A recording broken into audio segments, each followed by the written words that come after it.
مثل الربا والشجر فتهدي الضياء لها يا قمر. أتعشقها أم رثيت لحالي فجئت تشاركني في السهر؟ أتعشق مثل الربا والشجر فتهدي الضياء لها يا قمر. أتعشقها أم رثيت لحالي فجئت تشاركني في السهر؟ أعز كأني مقيم الرحال فسيح الخيال بعيد النظر. نقيم ونحسب أننا نقيم وأيامنا كلها في سفر. وتخدعنا بهرجات الحياة فنصحو على يومنا المنتظر. أيا بدر عندي أحاديث شتى سأنقل منها الأعز الأغر.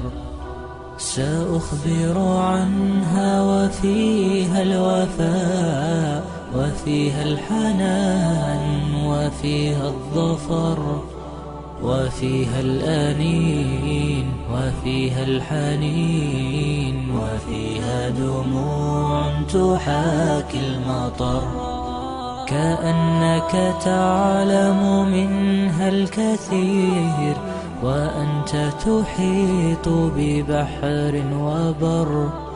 لقد عشت يا بدر دهرا طويل وعاشرت من أهلنا من غبر.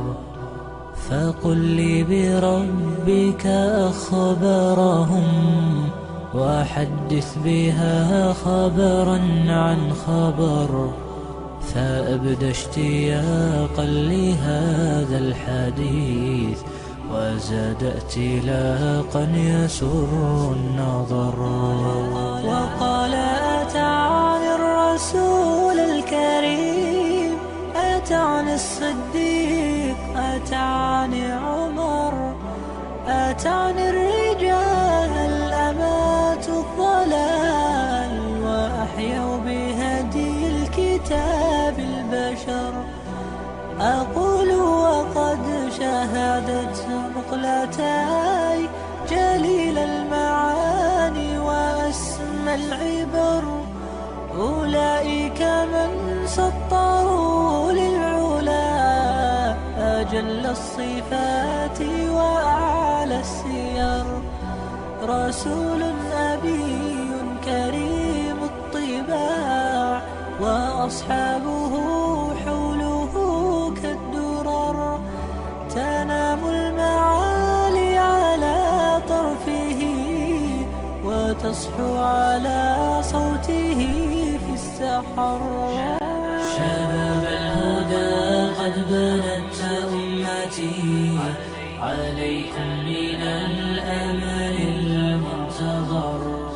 سلوحا تقاوم عصف الظلام وتهزأ بالفسق أن ظهر.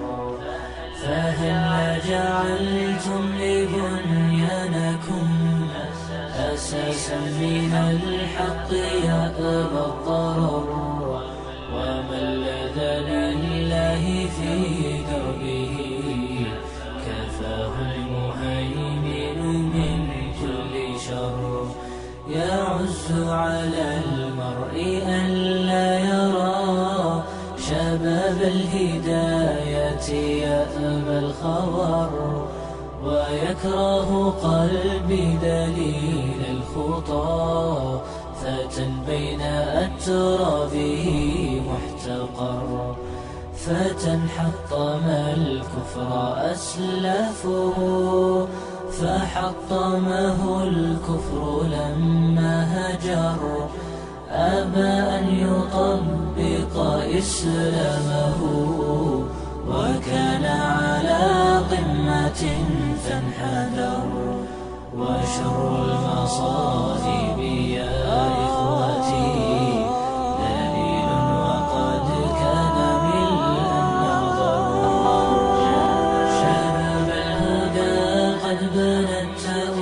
تحياتي عليكم من الأمل المنتظر، سلوحا تقاوم عصف الظلام وتهزأ بالفسق أن ظهر. فهل جعلتم لبنيانكم أساسا من الحق يأبى الضرر، ومن لذ لله في دربه كفاه المهيمن من كل شر. يعز على المرء ألا يرى شباب الهداية يأبى الخبر، ويكره قلبي دليل الخطى فتى بين أترابه محتقر. فتى حطم الكفر أسلافه فحطمه الكفر لما هجر، أبى أن يطبق إسلامه وكان على قمة فانحدر. وشر المصائب يا